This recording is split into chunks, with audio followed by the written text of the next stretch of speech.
Welcome back to Advent of Code.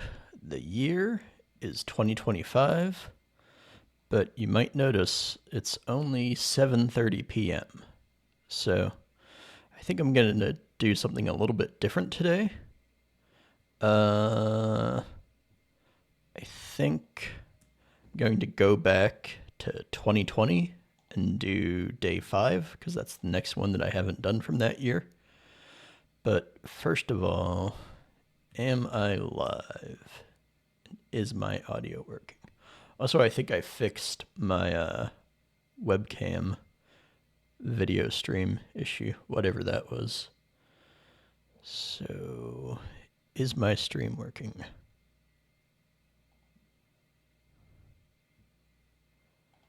I swear, I forget how to use Twitch every time I look at it. So I'm muted.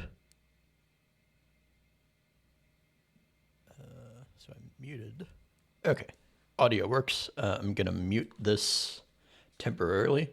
And before I even get into Advent of Code, I want to play with my OBS settings. So let me drag this onto this monitor. And let me listen to myself. But so I don't get an echo, let me mute the desktop audio here in OBS. So I'm just using like my raw mic. I've never looked at these filters. I want to try adding these. But, you know, to see what that does, I think I just have to listen to myself. So this is going to be kind of like a test stream, just playing around with old Advent codes. So I think I have to edit this. Also, my stream is unstable because my laptop can't really handle uploading a stream and downloading a stream at the same time. I don't think it's my network. I think it's just this laptop. It's too much for a laptop. All right, stream title updated. Let's see, can I hear myself without an echo? Okay, yeah, so no echo. It's really confusing listening to my stream from like 5 seconds ago.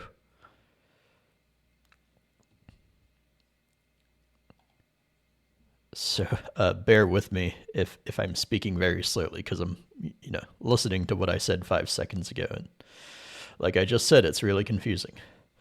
So I already added the compressor. I didn't even realize that was turned on. So what if I delete it?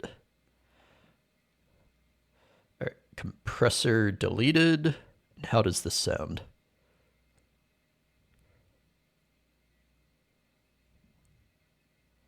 It sounds the same to me. I do not notice a difference.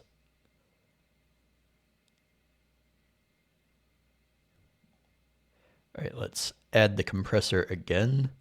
Does this even update live? Like I don't have to restart OBS, do I? I don't really know what any of these settings do. I think I'm gonna keep them at the defaults. So yeah, these are the defaults. Okay, so compressor back on apparently.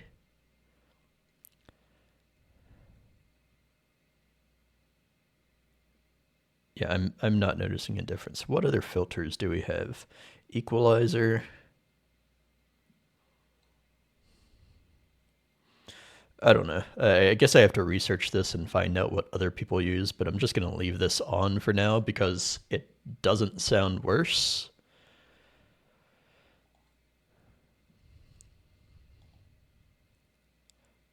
And I think my levels, yeah, I'm in the yellow. I'm not really hitting. Okay, if I speak loudly, I get up to red. So maybe I should just move away from the mic or not talk super loud.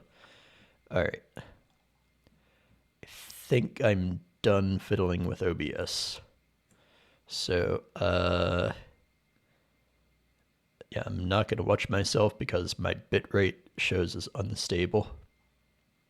Okay. Nothing to listen to. I can take these off. Maybe I'll put my desktop audio back on. So, whoa. It's not the monitor that I expected. Okay, desktop audio back on, so you should be able to hear these kind of dings if I mess with that. Let me just unplug my headphones so that I can hear as well, because sometimes that's good feedback to have like an audio notification. I hope I remember to plug those headphones in my work laptop tomorrow.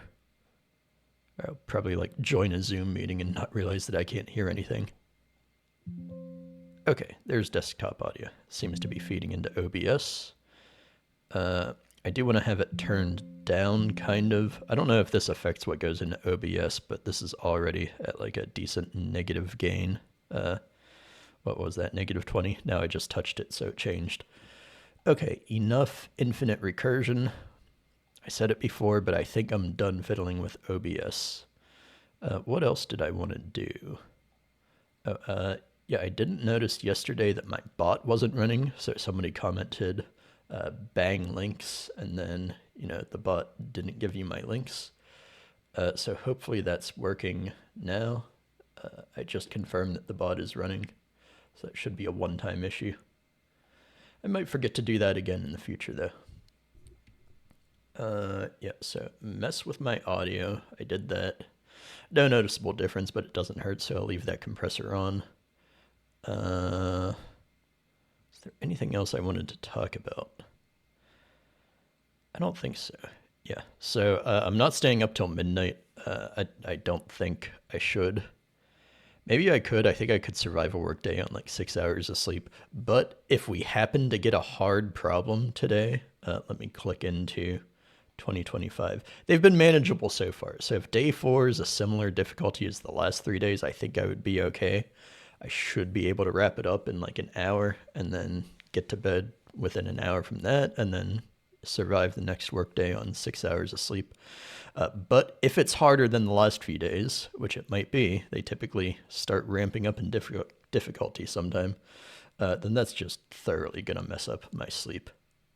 So I'm going to be responsible. I'm not going to risk it tonight. I'm going to do day 4 puzzle from 2025 sometime tomorrow, probably around this time tomorrow evening, maybe slightly earlier.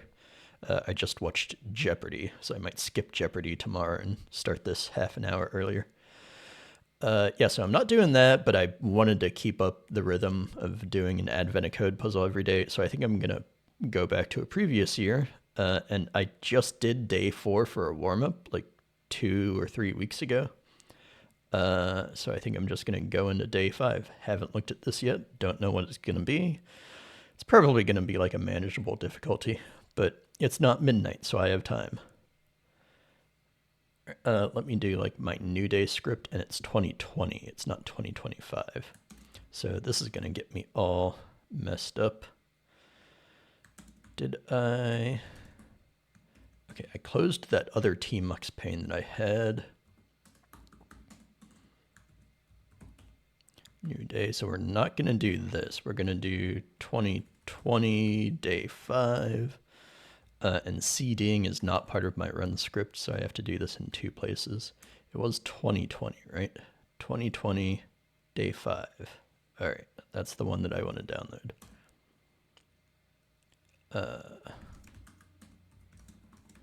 Oh, FBRL? Are these like Rubik's Cube commands? Back, front, right, left. I don't see any up and down.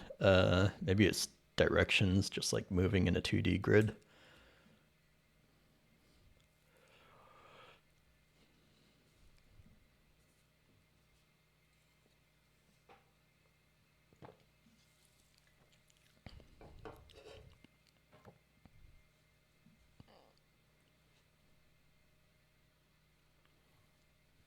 Binary space. Oh. Binary space partitioning.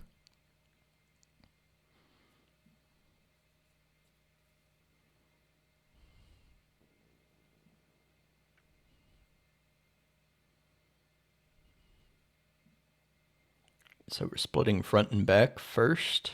First 7. Is that 7? And then we have right and left splitting. We have 128 rows.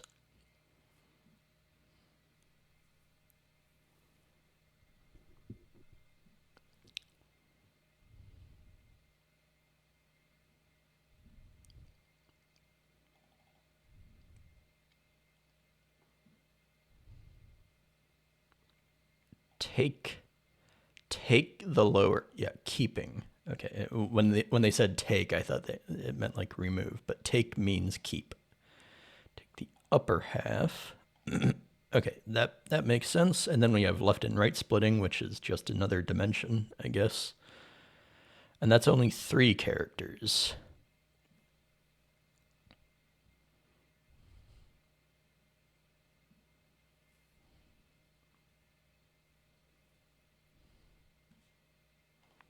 What does my input look like again? 891 lines of this. And they're all 10 characters, right? So that's the same as the sample. By the way, let me save the sample. And, oh, I'm going to complete... This is going to mess up my stream because I'm changing directories here to an entirely different year. I'm going to come back to this tomorrow, and I'm going to be all fucked up for 2025. So Vi 5, right?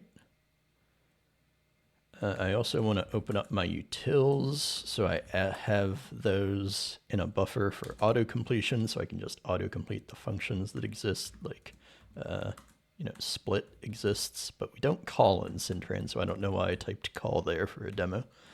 So that's open, and I want to open my input, and I want to save my test input. I hope that's the right file name. And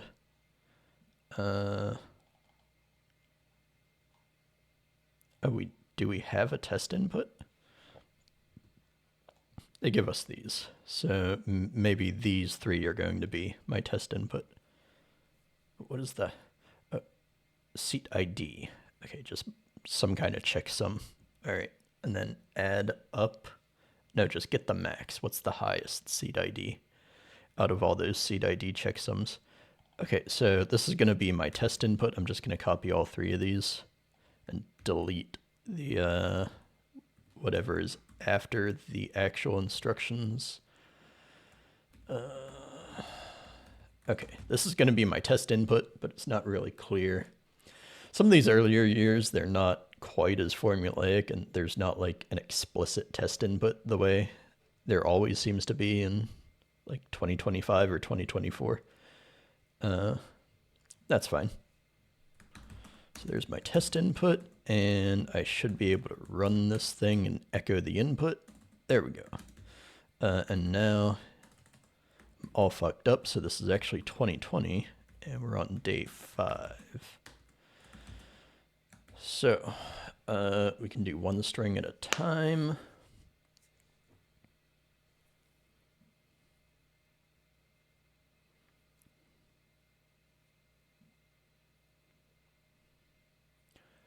So we're going to have like a left bound and a right bound. I think I got the mirror imaging there. I'm also having a hard time positioning my hands within the frame of the webcam. And we're also going to have upper and lower bounds. And depending on which instruction character we're reading, we're going to refine one of those bounds. So left bound, I think we have 0 and 8 for the smaller dimension, and front and back, right? Are those the 4 characters? 128. Left, right, front, back bounds, and the right and the back are not inclusive, but the lower bounds of 0 are inclusive. Left and right, 0 and 8. Did I get those right? First of all, the characters. FBLR. FBLR. And front and back are 0 through 128. This is inclusive, but I'm going to round up to the exclusive upper bounds. So front and back, 0 and 128. That's correct. And then left and right are just 0 through 8, or 0 through 7, but round the 7 up to 8. 8 columns. So that's why I'm rounding up to that, and rounding the other one up to 128. And then we just have to apply these instructions. And I don't think I care about the first 7 versus the last 3. I'm just going to handle those in 4 separate cases without caring about the position of the character.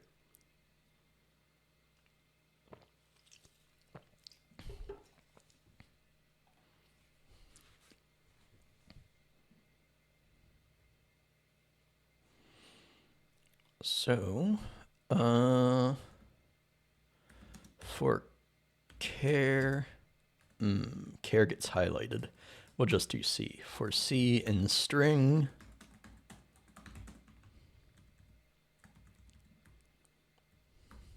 and we're going to have 4 cases here. So if C is left,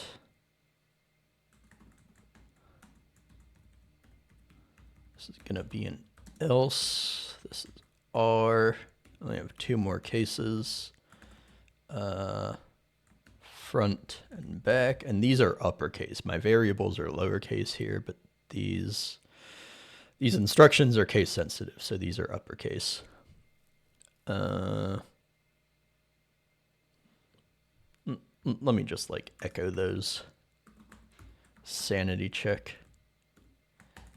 L R F B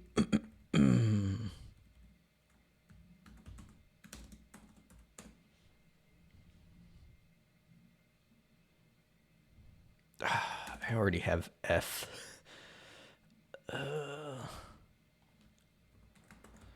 So this is going to diverge from my template. This is going to be phi for file. This is just F because that's what I just clashed with.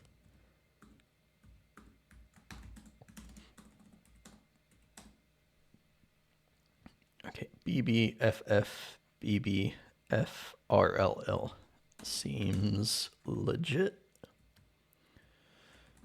I don't know why I decided to debug it like that. You know what, let's keep these in for a second. And then break up. We're going to be doing some stuff in between. So, we should be able to get to these rows and columns.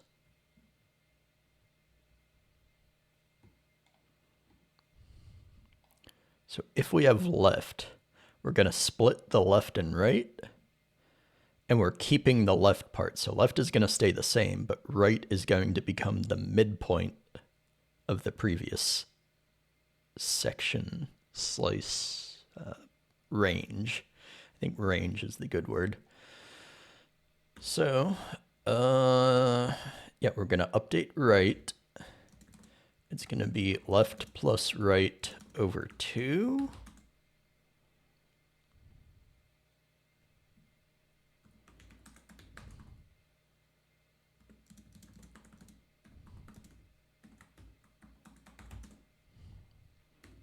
And similarly for this, we're gonna update left or right to the same midpoint, but this time we're gonna update L, not R. So let's see if I got the last 3 correct. So we went from 0, 8 to 4, 8, then 4, 6, then 4, 5.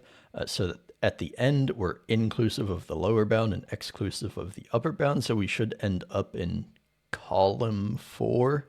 Something 4. I forget if it's called a column. Yeah, column 4. So that's what we expect for that last case. And let's do the rows now, which is the vertical dimension or the other dimension. So this is going to refine. So if we keep the front, we're going to update the back. Same idea of getting the midpoint, but now it's front plus back instead of left plus right. And then this is going to be the same midpoint, but update the front instead of update the back. And let's print those. FB, FB, print the same thing here. And we should end up with column or row 102. So the bounds are going to be 102, 103. That's what I expect. 102, 103. All right. That's most of part one. Now we still have to get the checksum and then accumulate the max of that. So let's make the sum -1 initially, just to be safe. Sum equals max sum. How do we get this checksum? It's something times something plus something. Row times 8 plus column. So row is actually the vertical one. So that's the lower bound of front or back, which is front. So we have 8 times front plus left. 8 times front plus left.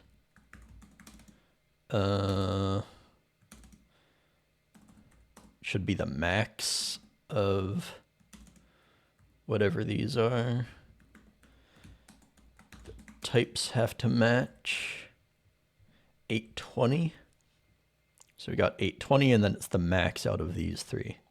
So the highest seat ID. I think that's part one. Let's see if I can run this on the real input.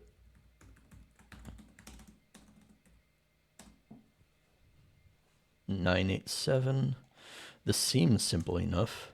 But when I did this warm-up a few weeks ago, day 4 really threw me off. I can't, not that year, but I can't remember whether it was part 1 or part 2. Okay, so that's part 1 of today. Let's see what the twist is.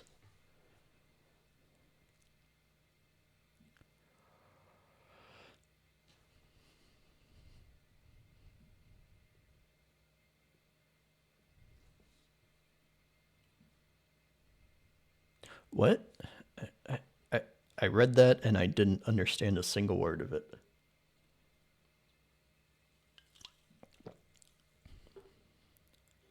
Your seat should be the only missing boarding pass.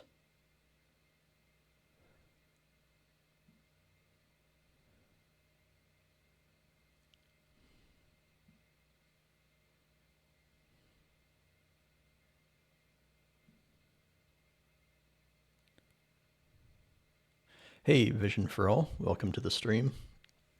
I can't stay up until midnight tonight, so I'm doing an older problem from 2020 right now instead.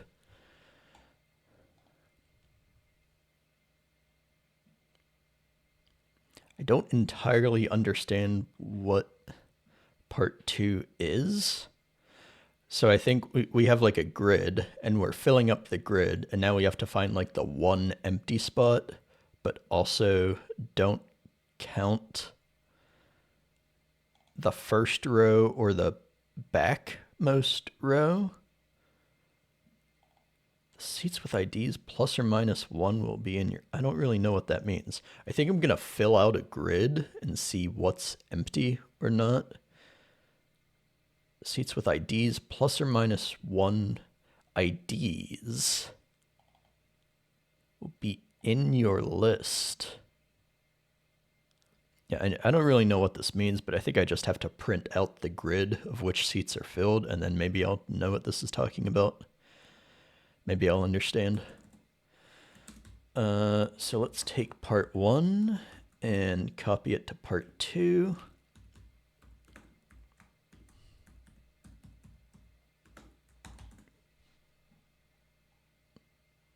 So our grid is going to be 8 by 128. Do I want to transpose that? No, I think I want 8 by 128. What do I want? Like a grid of characters, I guess. We're going to make it empty spaces. How about dots, just so I can see a character? So it's going to be 8 by 120. I'm just going to hard code these. I should have like n rows and n columns, or nx and ny, some parameter, so that I don't duplicate these things. But I might just be lazy and have them duplicated.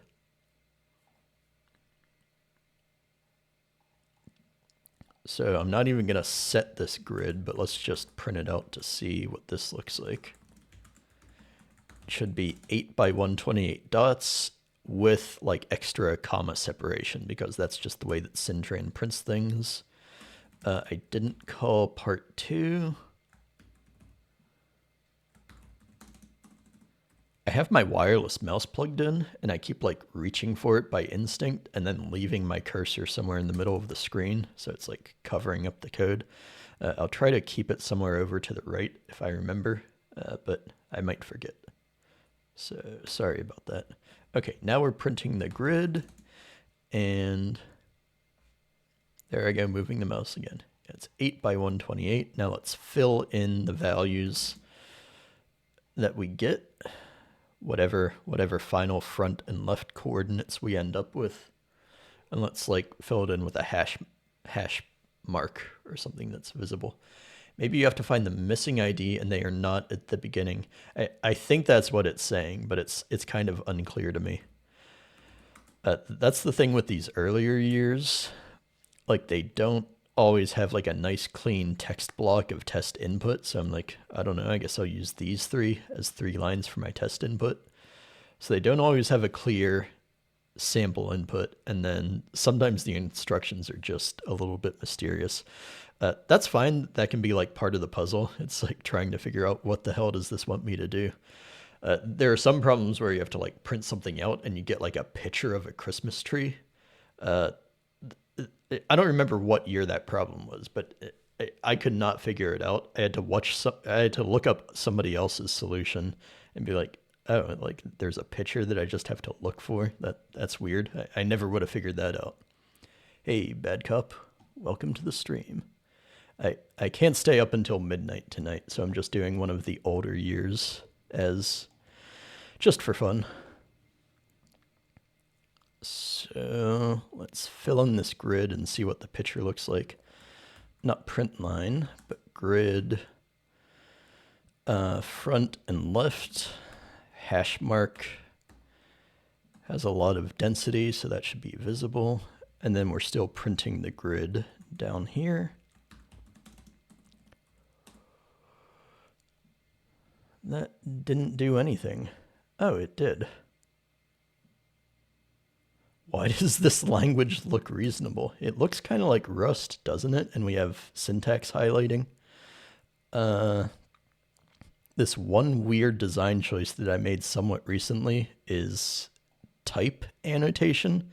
So I have an integer, but I want to treat it as a 64-bit integer because sum is 64 bits. So then this argument has to match that type. So I just did that by coercing this default 32-bit into 64-bit. So I don't know about the syntax. This is like what Rust does for lifetimes, I think. I have no idea what a lifetime is, but I took that syntax and used it for types.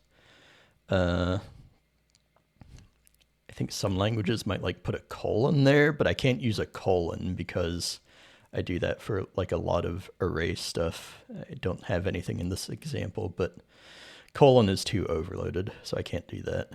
But like the syntax highlighting, which I'm just telling NeoVim to pretend that Syntran is a Rust file. So it's just applying the Rust syntax highlighting rules, and I don't know, it kind of looks reasonable. Like functions are one color, and then types are another color. Strings are a third color. Do 8-1. Yeah, I think that could work. 8-1. I don't even know how to search because that's beginning of line. Yeah, I don't think I have literal carets. I don't think caret is used for anything. Is it like exclusive OR? I don't remember what I use for exclusive OR. It might be like some weird bit shift operator or something like that. Of course, like these are bit shifts, but I forget if caret is anything. You might expect that caret is exponentiation, like 8 cubed. But it's not that. I think this is the same as Python. It's also the same as Fortran, so it's just 2 asterisks for exponentiation.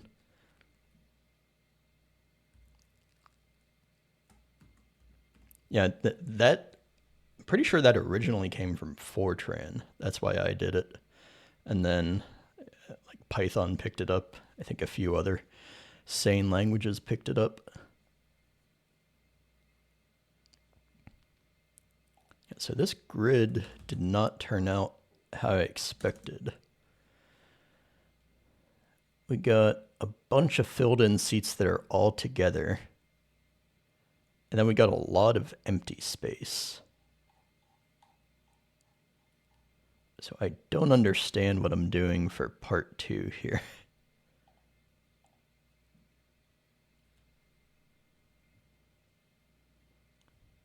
Your seat should be the only missing boarding pass.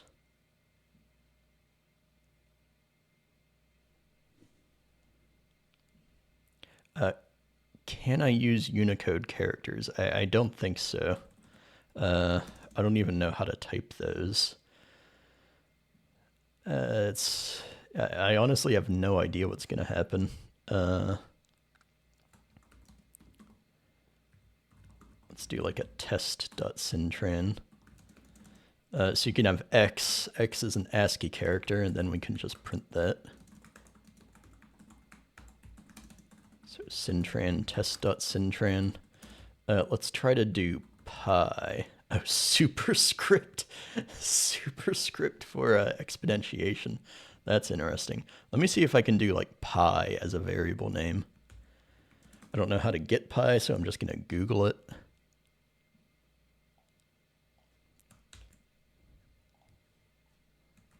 Pi equals 3. Well, let's do it the good way. 4 times a tan of 1. That's pi, right? Just paste again.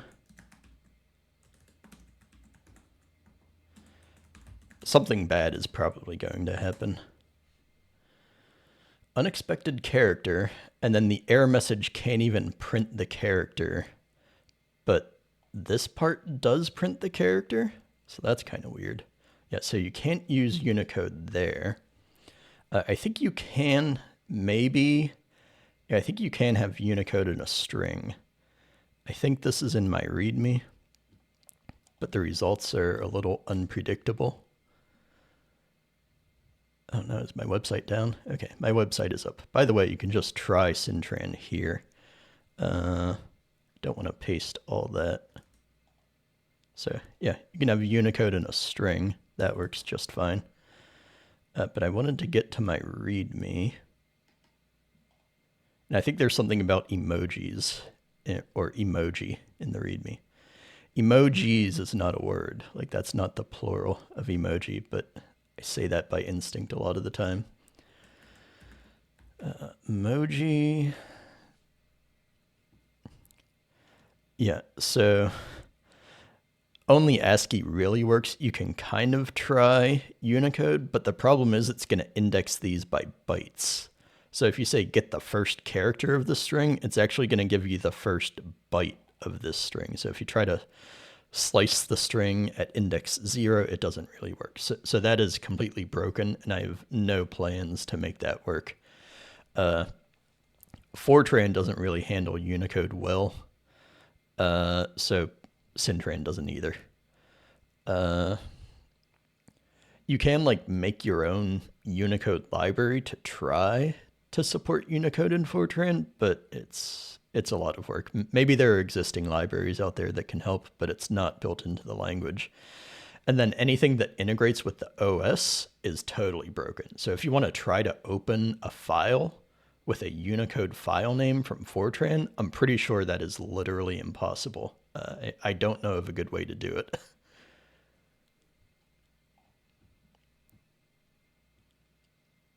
All right, so I think I'm stuck in part 2 here.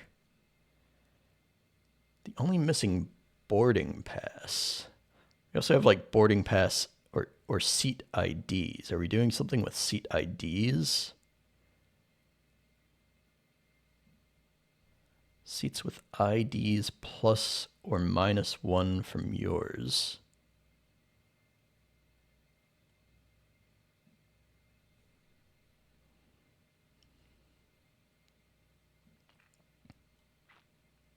So the seat ID is 8 times the row.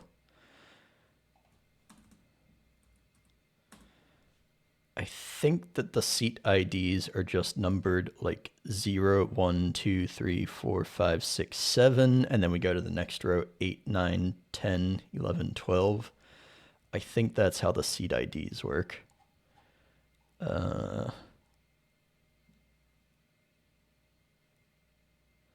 Just starting on day 2.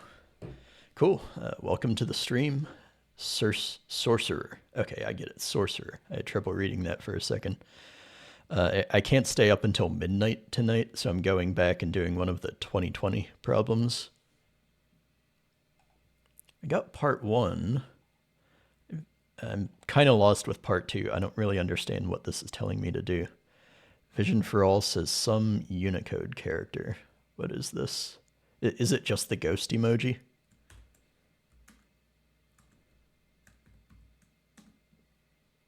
Ah, yeah, the ghost Unicode. Sorcerer, but with code. Cool. It took me a second, but it's a nice pun.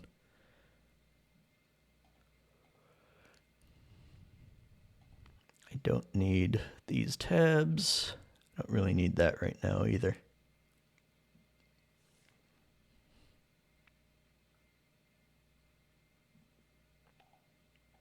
In your list. You're a punny guy. Let me just look at my input.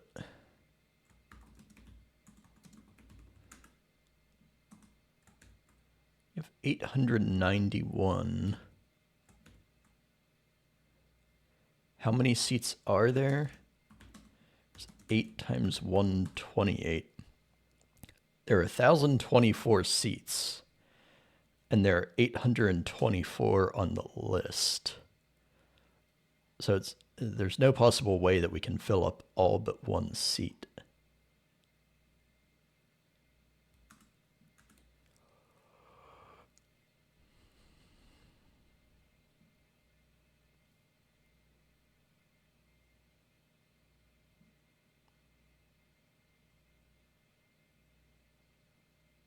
Oh, what is Syntran? Syntran is my interpreted language. And the only interesting thing about this language is that the interpreter is written in Fortran. So the host language is Fortran. And there's a website here. I think you can do it if you do the links command. No, the links command gives you some redirection, so I'll just put this in chat. You don't have to install anything to play around with it. You can just do this in the browser.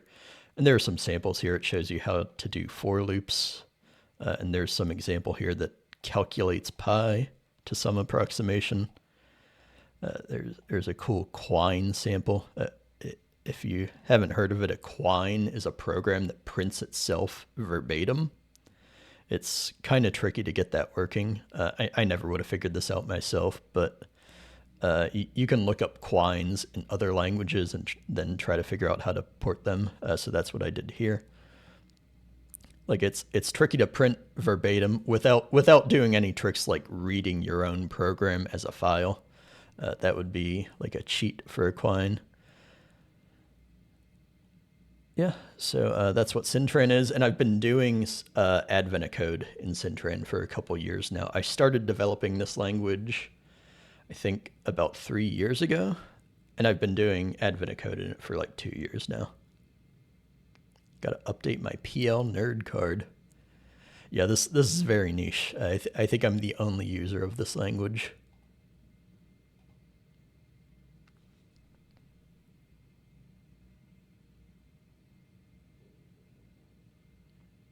Does Syntran allow scripting Fortran? So you cannot. If I understand what you're asking, yes. If you wanted to have like runtime evaluation of things in Fortran, you could use Syntran for that. So you could link a Fortran program to Syntran as a library and then like take in a string and eval it. So you could use it for something like that.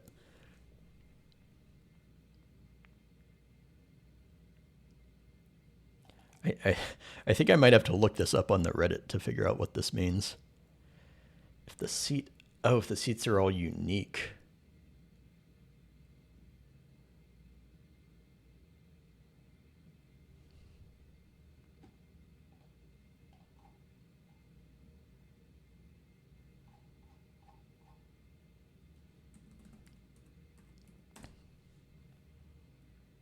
Because there should be,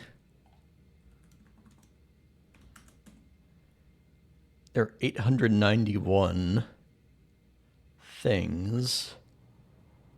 Yeah, we're definitely not filling up 891 hash marks here.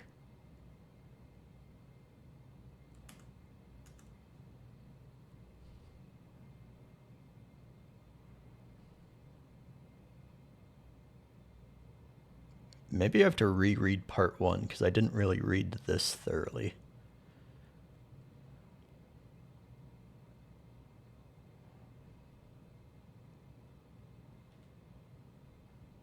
Perhaps you can find your seat through process of elimination.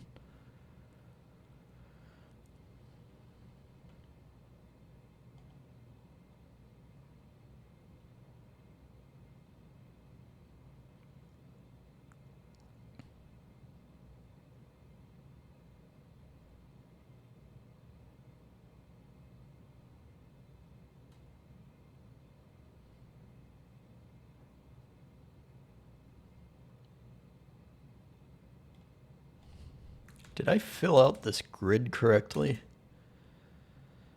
So 8 times front plus left. Front. No, I transposed it. I transposed front and left. So I think it's not this. This is why my grid looks funny. So it's LF, not FL. This is why I should use like X and Y as variable names instead of like FBLR, because then if I use X and Y, I remember which order to put my indices in, and I don't. There's also no bounds checking in Syntran. If I ran like a debug build, it might have caught that by saying like, hey, you're trying to put 128 into an array that only goes up to 8, or a dimension of an array that only goes up to 8. So I think that's what my mistake was, and there's just no runtime error checking to catch that, at least not in release. It might happen to crash. Okay, this is what I was expecting. So the first few, it's not just the first one, but like the first few rows are all empty, and then like the back few rows are empty, but then we have one in the middle that's not. So this is what I was expecting. I think I just have to find the index or the ID of that. I don't know if I can, okay, they want the ID, not the XY coordinates. So can I do that programmatically? It might be easier to do it visually and like half manually. 1, 2, 3, 4. So these last few should be higher indices. It's just about right in the middle though. So 1, 2, 3, 4, 5, 6, 7, 8, 9, 10, 11, 12. I think I actually want to skip the first 12 rows.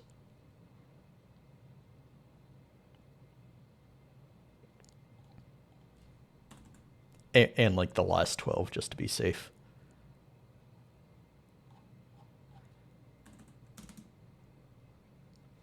So we just need to search for that missing grid point.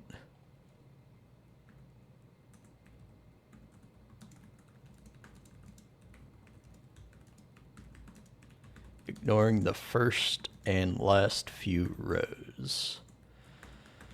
So for X, we're going to do all of the columns in this X dimension, and hopefully I don't get this transposed. Checking the plus. Oh yeah, that's a good idea. That would be a more robust way to do it, but I think I'm just going to hack this. I'm actually going to go start at 14. Oh, no, we have to do all the rows. So this is just 0 through 8. And then for Y, this is where I have to skip rows. 14 through 128 minus 14. Of course, this wasn't really symmetric. We only had 4 missing rows at the end and like 12 at the beginning, but I'm just going to chop these off symmetrically because my answer happens to be pretty close to the middle. So this should be fine. And then if grid X, Y, now I remember to write these in the correct order. So left and right, let me just double check. Left should be like X. Left, yeah, it should be between 0 and 8. So I think that's correct. So if we have a dot there, that's the one we're looking for. And then our sum is just this checksum again. 8 times x plus y. No, it's 8 times y plus x. So now I have to be careful to not transpose that.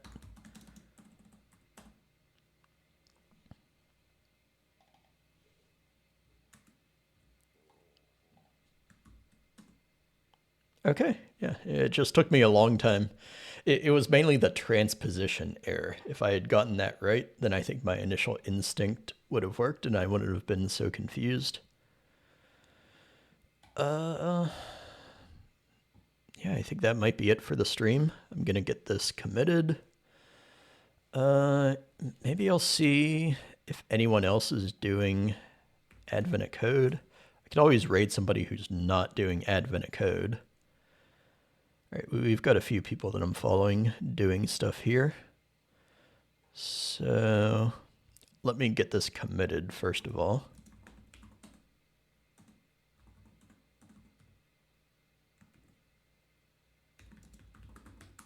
I can get rid of this.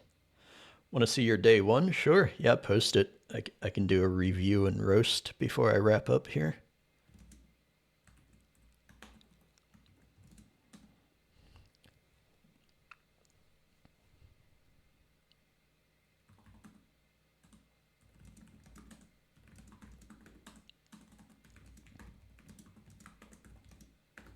(2020) day 5.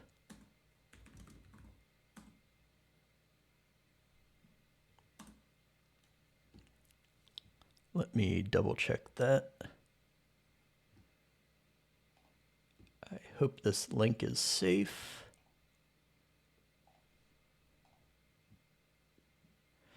Am I using Tmux? Yes.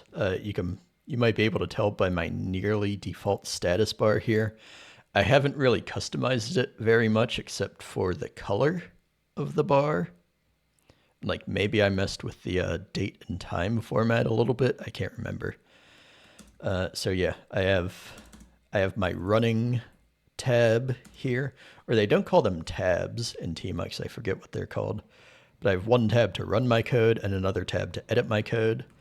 And then I also use sessions. Like I have my Twitch bot running here in another session, so I can see the chat here, or whatever my Twitch bot decides to log.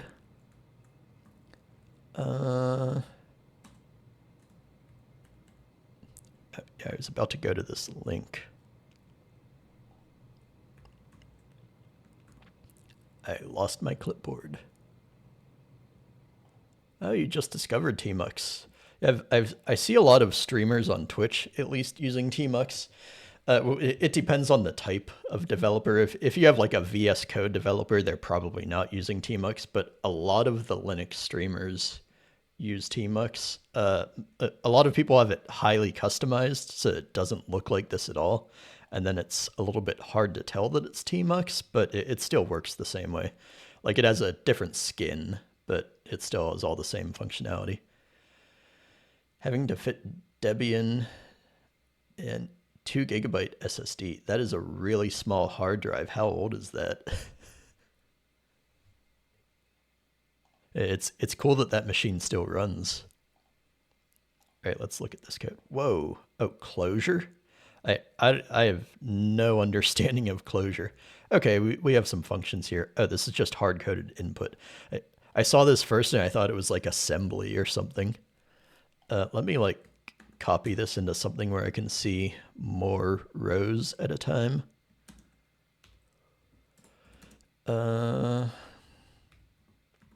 Closure dot, I don't even know what the extension for closure is, or if I spelled that right. Maybe I can get syntax highlighting. CLJ. CLJ. Okay, there's syntax highlighting.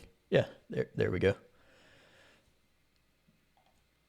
Maybe I'll zoom out a little bit. It's probably bad for stream, but I just want to see like more lines at a time.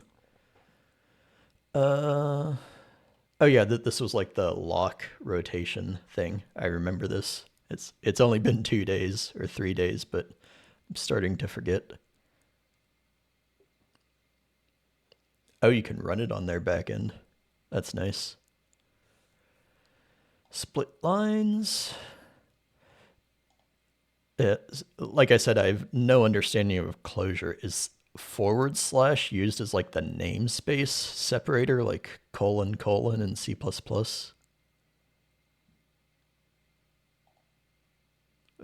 I understand what this does, but the syntax is just so weird looking to me.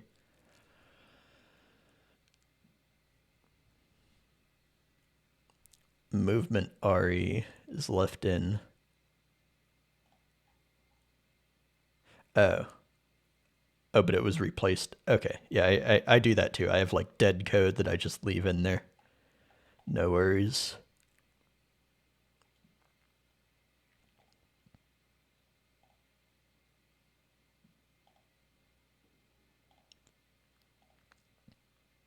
Oh, so this is like substituting left with minus and right with plus.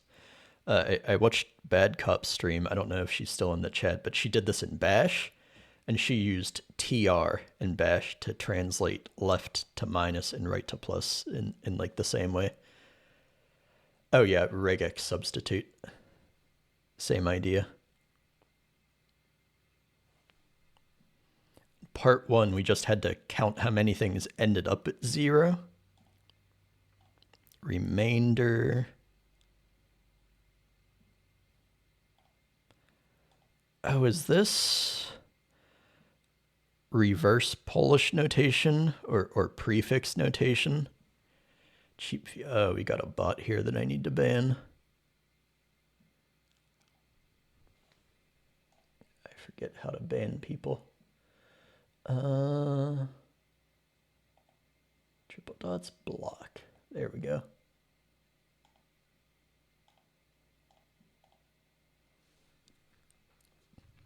Kind of thinking Perl tr.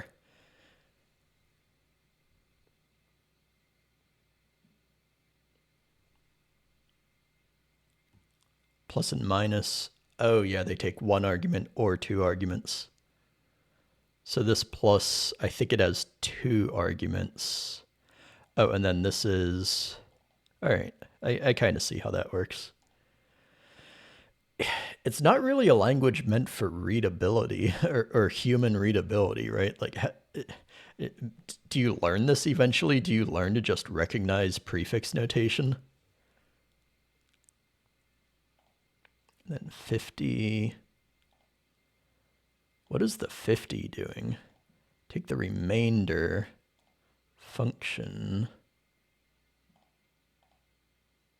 Oh, is 50 just the initial value? From remembering the problem, I know that 50 is the initial value, but I don't really understand what this is an argument of syntactically.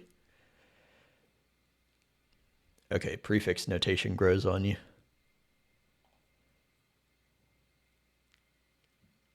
Yeah, so part 1, you just had to count how many ended up at 0 after you do this operation. And then part 2 is kind of hard for me. I did this the brute force way where I just add 1 at a time or subtract 1 at a time. I think some people might have done something more clever, but I didn't. And I was done in like 11 minutes. So I think I made the right decision there. Sometimes it's nice to flex by showing that you can do it the correct way, but I just did the easy brute force way. That's the first. Oh, it's the first value to reductions. Yeah, so part 2 is kind of tricky. What is second? So you get like the second argument, I guess. Yeah, I think first and second are just closure keywords. I was just searching for this to see if like it was defined somewhere. Reduction gives all the intermediate accumulators, so in this case that's all the positions stopped on.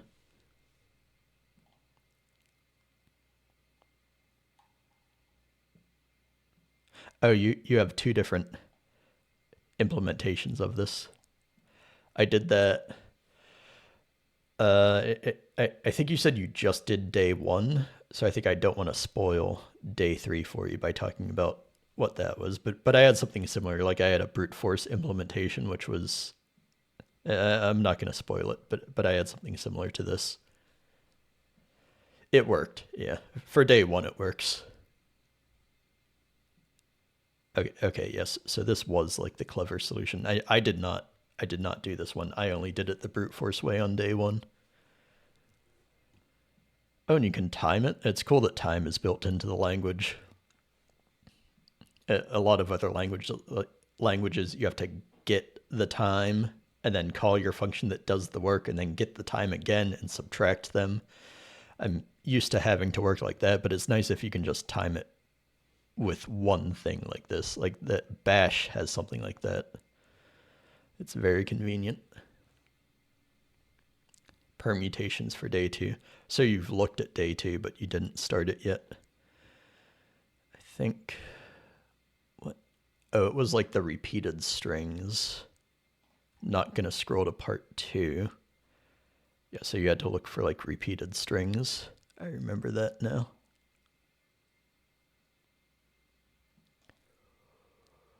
Oh, yeah, I guess since you pasted this link, I can just run this here.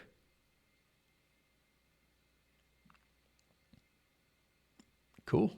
Yeah, and it just shows you the time.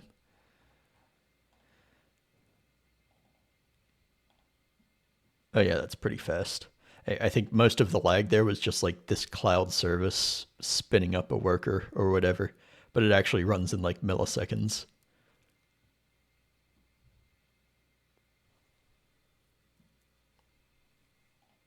Cool. Yeah, this is an interesting introduction to Clojure. I want to see like Clojure, is that interpreted? Oh, it's compiled. So some of the time there might have been this thing getting compiled before it was run. Plus the cloud service doing whatever that cloud service does. You can even test it with your in-out. Oh yeah, yeah, I could try that. Right, because the input is just hard-coded there.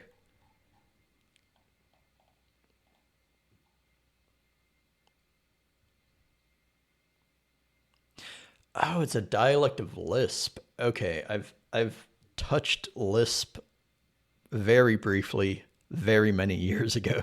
So I did not even recognize that this was, yeah, now I'm noticing all the parentheses. Okay, that makes sense.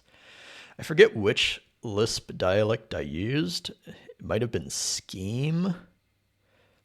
Or is there like another widely used Lisp that's besides Scheme? No file I/O on their back end.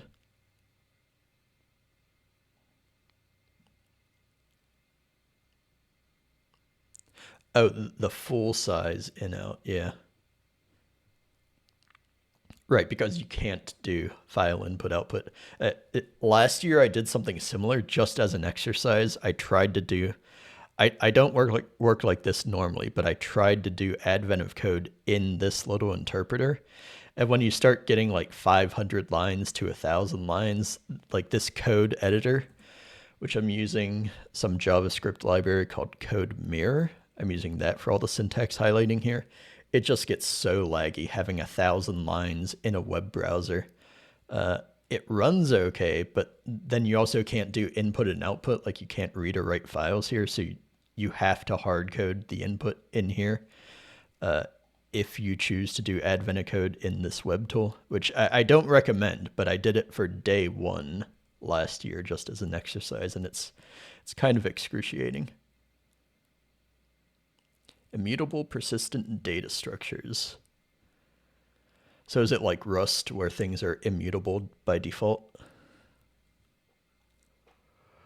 There's Common Lisp and Scheme. I might have done Common Lisp, but I did like Hello World, and I might have written one other very small program. I did not go very far with Lisp.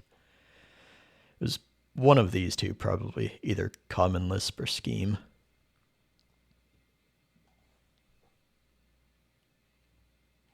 Can I get dark mode here? I think if I logged in, I could get dark mode. Or, there we go. That's more comfortable for me.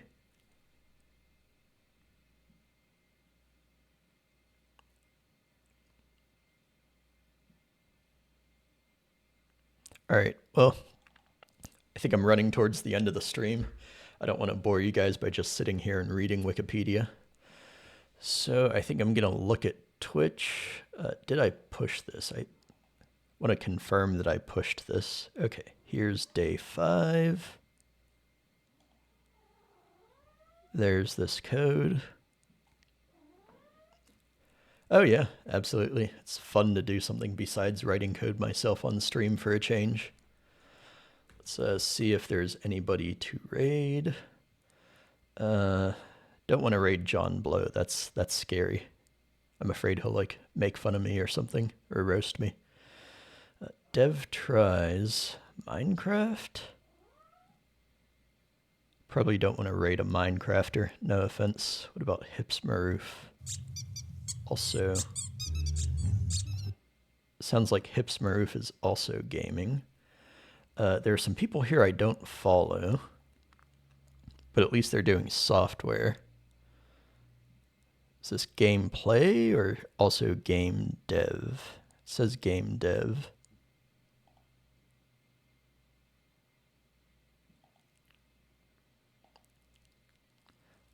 I guess nobody. Yeah, this is like a bad time for Advent of Code. No one else is doing Advent of Code at this hour.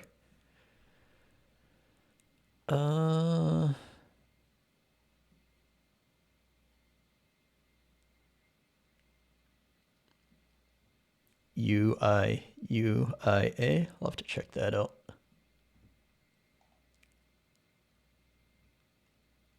Oh, Weewa. Oh, array. Oh, it's cool. It's array oriented. Yeah, I say that Syntran is array oriented, but I don't know if it really is. It's similar to Fortran and MATLAB with the way it handles arrays, but I don't know if it's technically array oriented like Weewa probably is.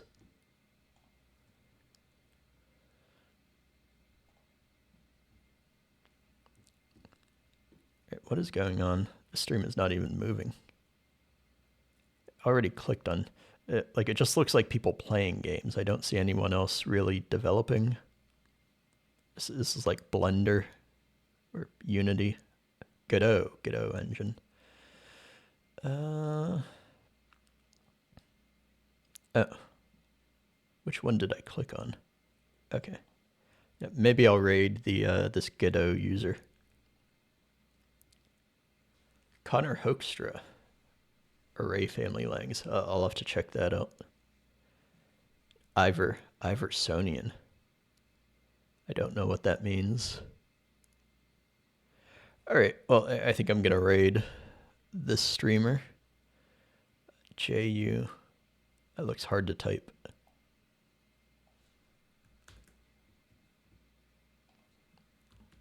Raid. Okay, I'll start the raid, and then that'll take like 10 seconds or something to even start.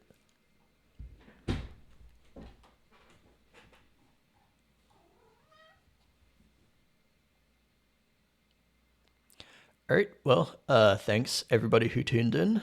I appreciate the viewership, and I will catch you next time. Bye.